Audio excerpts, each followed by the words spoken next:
Eh ben, hello toi. C'est la rentrée et donc je sais que tu as plein de projets, plein de rêves à accomplir, plein de contenus à créer pour ta communication aussi. Mais peut-être que justement c'est un peu en ce moment le hic. Peut-être que tu sens que justement tu as besoin de mettre à plat ta cible, de revoir ton positionnement, ton identité visuelle, ta vibe parce que tu n'attires pas à toi les bonnes personnes ou peut-être parce que on te trouve trop cher ou pas assez. Voire le pire des cas, c'est carrément que tu as honte de ton image et que tu n'oses pas communiquer parce que tu procrastines et du coup tu manques de visibilité, donc tu manques de clients et donc tu manques de chiffre d'affaires. Je te rassure, ça arrive à tout le monde, moi aussi, on dit souvent les cordonniers les plus mal chaussés, hein. Mais je m'efforce de faire attention justement à mon image, à mon branding, parce que je veux montrer par l'exemple que c'est quelque chose qui est hyper important pour le développement de ton business, la direction qu'il va prendre, les résultats que tu vas avoir. Et justement, si tu veux profiter de cette reprise de la rentrée scolaire, de la nouvelle année scolaire on va dire, pour mettre à jour ton univers de marque, pour construire enfin une réputation qui te permet de te faire connaître et reconnaître, tout en étant hyper aligné avec ce que tu renvoies. Cette vidéo, je l'espère, va t'aider. Toutes les ressources aussi que je partage dans la barre de description, elles sont là pour t'aider. Il y a des masterclass gratuits, des vidéos, bref, plein de choses. Donc c'est parti, let's go pour la première étape. Si tu veux faire un travail de rebranding comme moi, comme pour moi ce que j'ai fait, je vais te montrer d'ailleurs le cas pratique, mon propre cas pratique, mais aussi le process que j'utilise pour mes clients et mes clientes. Donc, étape numéro 1, ça va être tout simplement de faire le point sur l'image que tu dégages actuellement. Qu'est-ce que ça veut dire? C'est se demander quel est le ressenti, quelle est l'image, quel mot je renvoie, qu'est-ce que j'inspire aux autres. Il y a une citation de Jeff Bezos qui est très connue qui dit Your brand is what people say about you when you're not in the room. Donc ta marque, c'est ce que les gens disent de toi quand tu n'es plus dans la pièce. En gros, c'est ta réputation, c'est l'émotion, le ressenti que tu dégages. Et pour le savoir, pour savoir ce que toi tu dégages, la première étape, on va dire, ça serait de le déduire par toi-même en essayant de prendre un maximum de recul, de te demander qu'est-ce que ça peut inspirer pour les autres. Mais le mieux évidemment, c'est de demander directement à ton audience, ton entourage business, voire carrément tes clients et tes clientes. Qu'est-ce qu'on dit de toi, de ton travail, de ton univers? C'est ça qui est intéressant. D'ailleurs, je vais te mettre un petit visuel pendant que je parle de mon univers avant que je fasse mon rebranding, que tu connais peut-être, mes couleurs, mes typos, mon style, mes réseaux sociaux, etc. Et j'aimerais que tu me dises en commentaire les mots que ça t'évoque, que ce soit des adjectifs, des mots, des références, peu importe. Et ensuite, plus tard, tu gardes le commentaire, tu l'envoies pas tout de suite, tu me mets justement la différence avec le nouvel univers que je vais te montrer à la fin de cette vidéo pour comparer et que je puisse voir si ça match ou pas avec ce que j'avais en tête. Le but, c'est que tu analyses justement tous les retours qu'on va te faire et que tu vois s'il y a un gros fossé ou non entre la perception des gens par rapport à ce que tu renvoies et toi, la vision que tu as de ton projet. Si le fossé, ce qu'on appelle le gap en anglais, est très grand, il y a peut-être un très gros rebranding à faire. D'ailleurs, le mot gap utilisé dans l'univers du branding, c'est hyper intéressant parce qu'il y a carrément un livre qui s'appelle The Brand Gap de Marty Noumeyer, qui est en anglais mais qui est hyper intéressant si c'est des sujets, des thématiques qui t'intéressent. Donc voilà. Et en fait, c'est un livre sur justement le fossé entre la stratégie de marque et l'exécution, les choix de la marque concrets, justement, parce que je te propose, c'est qu'on parle de la stratégie de marque, puisque c'est l'étape numéro 2. Alors, déjà, on va commencer par une petite définition, si tu ne sais toujours pas, sachant que j'en ai quand même parlé souvent dans ma chaîne YouTube, dans mes contenus, Insta, etc. Mais revenons à un point, qu'est-ce qu'une stratégie de marque? Une stratégie, déjà, c'est quoi? C'est les actions qu'on va mettre en place pour passer d'un point A à un point B. Donc le point A en général dans ta situation, ça peut être que ta réputation, ton image, ton univers, c'est pas l'idéal par rapport à ce que tu veux, voire carrément ça n'existe pas, t'as pas travaillé dessus, ou ça peut être carrément négatif. Et le point B, ça serait justement d'avoir un bon ressenti par rapport à ta marque, à ton audience, que tu aies un univers qui soit attractif et mémorable et qui renvoie une émotion qui est celle que t'as envie que ça renvoie. Ma phrase était peut-être pas hyper française, mais donc la stratégie notamment de la marque, c'est un guide qui oriente les décisions d'une entreprise pour construire une marque qui va être performante sur le marché. C'est comme le ciment entre l'ADN d'une marque et ses actions. Ça, c'est une définition d'un site que j'ai trouvé, Qualitrix. Par exemple, dans la stratégie de marque, donc dans ce fameux guide, On veut savoir à quel public cible tu t'adresses, qui est-ce que tu vises, parce que forcément les choix que tu vas faire ne seront pas les mêmes en fonction de si ta cible c'est des ados de 15 ans ou si c'est des personnes âgées qui n'y connaissent rien à internet par exemple. On veut savoir aussi quelle personnalité, quel caractère tu veux pour ton business. Est-ce que ça va être un business plutôt dynamique, motivant ou au contraire quelque chose de très calme, de très doux, de très relaxant? Est-ce que tu as des valeurs auxquelles on peut s'identifier en tant que potentiel client ou cliente, etc. etc. Pour te donner un exemple très concret qui est mon exemple personnel, j'ai récemment aussi fait ce rebranding parce que je sentais que j'avais besoin de peaufiner mon positionnement, notamment mon positionnement de mentor, et de faire plus ressortir ma personnalité un peu plus bold, un peu plus assumée, mais aussi faire ressortir un peu ma sensibilité. C'est très contradictoire, je sais, mais c'était tout l'enjeu. Et donc je voulais montrer à la fois mon côté mature, confiante et aussi ajouter une légère touche de poésie ou de sensibilité. Donc voilà, j'ai mis tout ça à plat. Donc toi aussi je te conseille de faire pareil. Tu vas avoir plein de données qui vont justement t'aider par la suite à faire des choix qui vont être cohérents pour ton image de marque plutôt que de t'éparpiller. Et l'étape numéro 3, justement, elle va te permettre de ne pas t'éparpiller puisque c'est le fait de définir un axe précis et de définir une atmosphère pour ta marque. Alors en général, c'est une étape qui est assez galère, assez difficile parce que ça consiste vraiment à définir de façon un peu plus carrée, poussée et précise un axe que tu veux incarner, représenter avec ta marque. Pour ce faire, je t'invite à choisir des mots et des images qui vont vraiment être les plus limités possibles pour éviter, encore une fois, de partir dans tous les sens, de t'éparpiller et d'avoir un univers qui part dans tous les sens. On connaît tous et toutes ce truc de « Oh, j'aime bien cette image, j'aime bien cette couleur, c'est tendance, je vois que tout le monde fait ça, donc peut-être que je devrais faire pareil. Je vais prendre plus de typos, plus de couleurs, plus de choix possibles parce que ça veut dire que je vais avoir plus de résultats. » Alors qu'en fait, non, pas du tout. Au contraire, c'est l'opposé qu'il faudrait se dire, c'est plutôt se dire je vais essayer de choisir le moins possible mais le plus qualitatif, le mieux, ce qui correspond le plus à ce que j'ai besoin de montrer, d'incarner. Et donc une fois que tu as choisi ces éléments-là, c'est un peu la théorie, il faut passer à la partie pratique. Je te retrouve donc sur mon ordinateur pour te montrer à quoi ressemble mon Affinity, puisque j'utilise pas Adobe mais Affinity, mais bref, mon dossier Affinity Designer où c'est un bordel monstre. Donc là, ça c'était avant quand j'avais fait un premier rebranding avec mes deux couleurs, rose et mint, voilà, mon violet, et mes mots-clés, les émotions que je voulais transmettre. Et ensuite, j'ai fait, mais alors, des tests dans tous les sens. Voilà, j'avais fait plusieurs versions de mon mood board puisque c'est l'étape quand même assez importante avec différentes images, il y en a qui reviennent mais voilà, comme tu peux le voir, j'ai passé beaucoup de temps à essayer de trouver une ambiance qui me correspond bien et au final à essayer de trouver un juste milieu entre ce côté assez bold, assumé, action, motivation, détermination et un côté un petit peu plus doux, sensible, optimiste aussi, joyeux. Donc voilà, beaucoup de réflexions mais je suis arrivée à cette étape là. Donc quand j'ai fini plutôt l'ambiance globale, et ensuite il y a l'étape d'après. On arrive donc à l'étape numéro 4, qui est de traduire à l'extérieur ce que toi t'as dans ta tête et ce que t'as posé juste en amont. Donc des mots, des ressentis, des émotions que t'as envie de véhiculer, incarner des choses, des symboles. Là maintenant il faut les exprimer à l'extérieur, que ça soit visuellement, que ça soit avec tout ce qui est brain voice, la musique, la façon de parler, la communication verbalisée. Qu'est-ce qu'il y a d'autre, les packaging, si t'en fais, le customer care, j'allais dire le site, mais voilà, enfin bref, il y a plein de façons d'extérioriser ta marque. Et là, je vais me concentrer plutôt sur la partie visuelle parce que je sais que c'est ce que tout le monde veut absolument savoir. Et donc, cette partie-là, la traduction à l'extérieur, c'est souvent la partie qui est, pour le coup, la plus longue et la plus prise de tête pour beaucoup d'entre vous, pour beaucoup de personnes.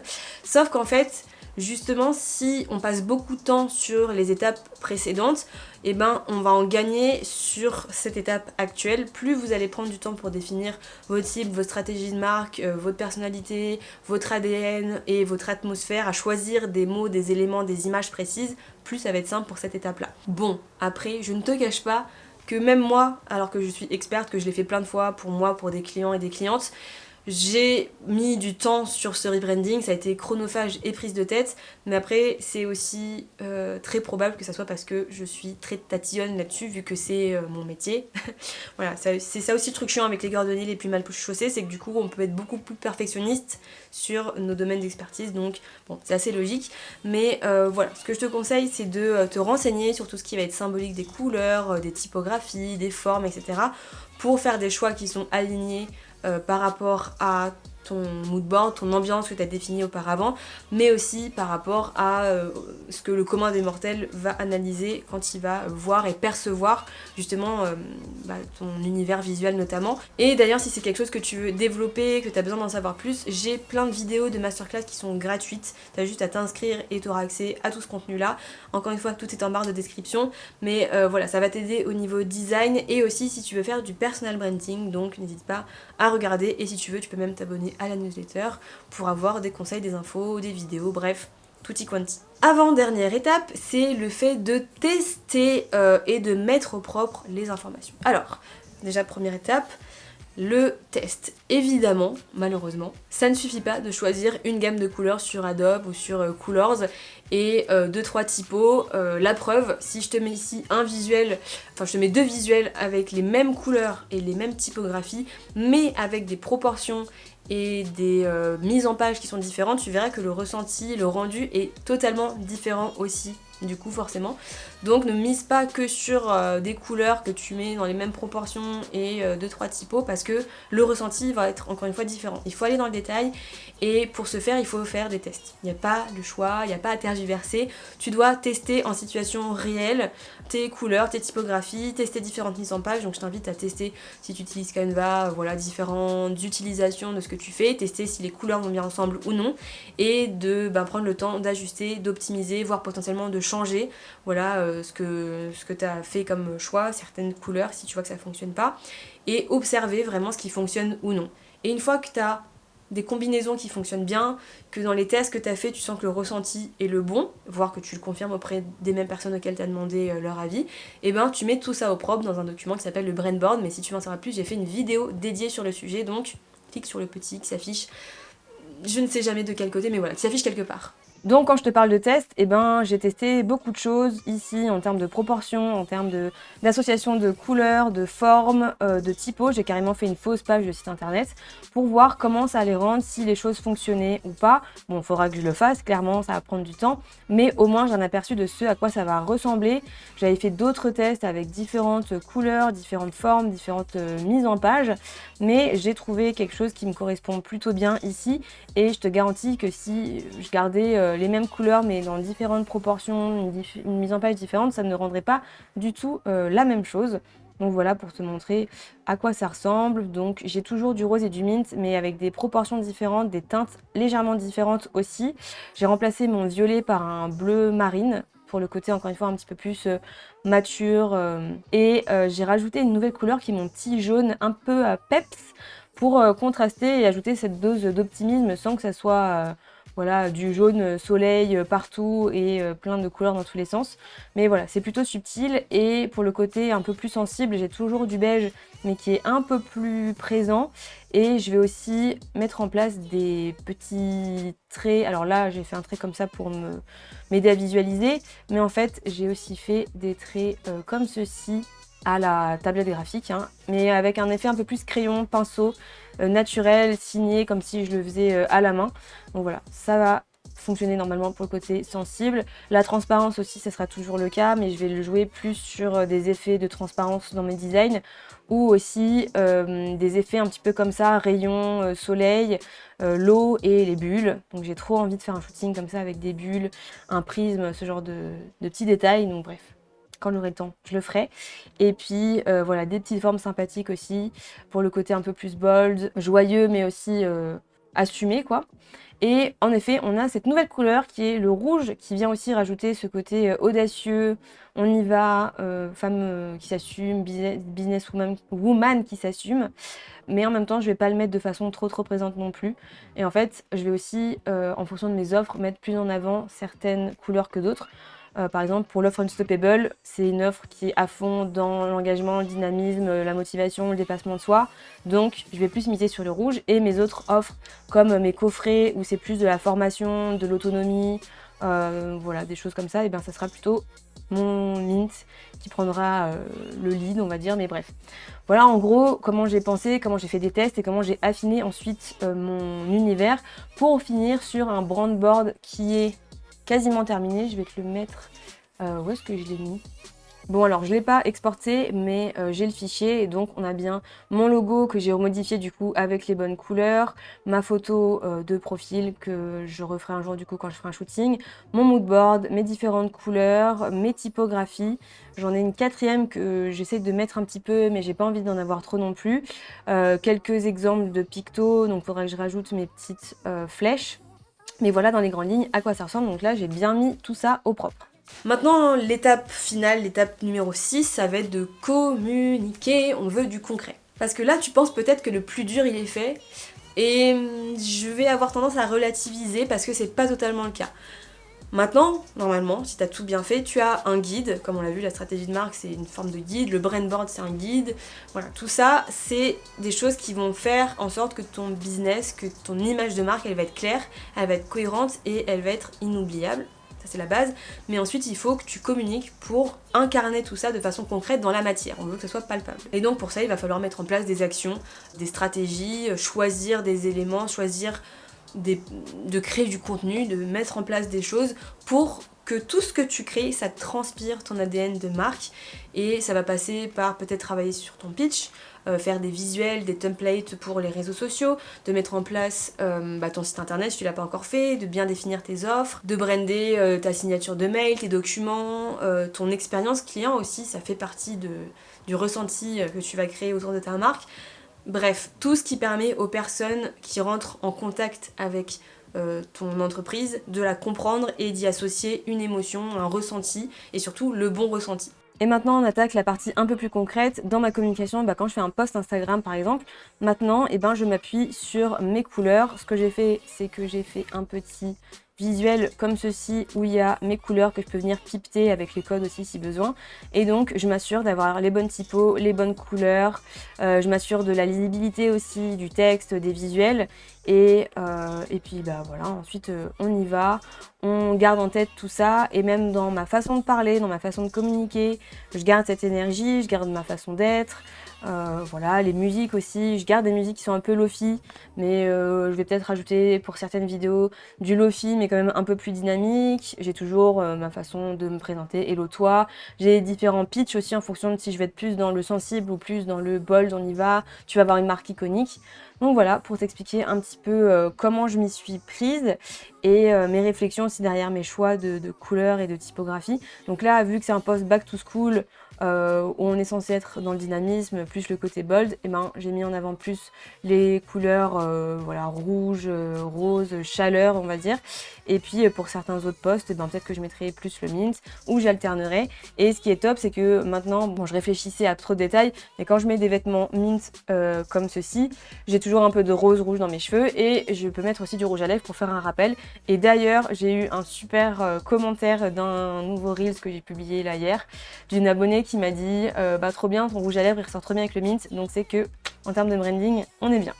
Et le top du top, la cerise sur le gâteau, c'est carrément si tu arrives à avoir des fans. On le voit notamment avec certaines entreprises, Apple, voilà, je sais pas, des influenceurs, des influenceuses, des marques qui ont vraiment des personnes fidèles qui s'attachent à la marque et qui en parlent partout autour d'elles, qui sont convaincues. Voilà, ça c'est le goal et donc ça veut dire que ton branding, il est au top puisque le branding au global, c'est vraiment cet art, entre guillemets, cette discipline de savoir créer la bonne émotion, le bon ressenti. Donc maintenant, c'est à toi de jouer.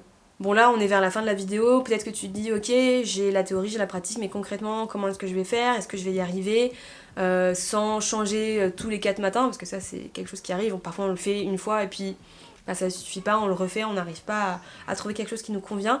Encore une fois, je t'invite à regarder dans la description de cette vidéo, à regarder mes offres pour faire ce travail avec moi ou en autonomie grâce à mes conseils. Il y a des formations, il y a des programmes, il y a même du mentorat en one-to-one. Et sinon, il y a la solution pour moi qui est la plus idéale si tu aimes à la fois l'autonomie, mais que tu veux avoir quand même un process, des conseils personnalisés, des ressources à utiliser pour faciliter et gagner du temps sur ton travail de rebranding, c'est le programme Basic to Iconic. Encore une fois, je te laisse regarder dans la barre de description. Et si tu veux aller plus loin et rester dans cette thématique, je vais mettre juste en dessous de ma tête une petite vidéo sur les erreurs que je vois très très fréquemment quand on attaque la partie identité visuelle. Donc je t'invite vraiment à la regarder si tu veux éviter de faire ces erreurs. Et puis je te remercie encore une fois d'avoir regardé cette vidéo jusqu'à la fin. Et n'oublie pas que chaque individu peut avoir un énorme impact sur le monde. Donc bosse sur ton branding pour devenir iconique, pour rendre ta marque iconique. Salut!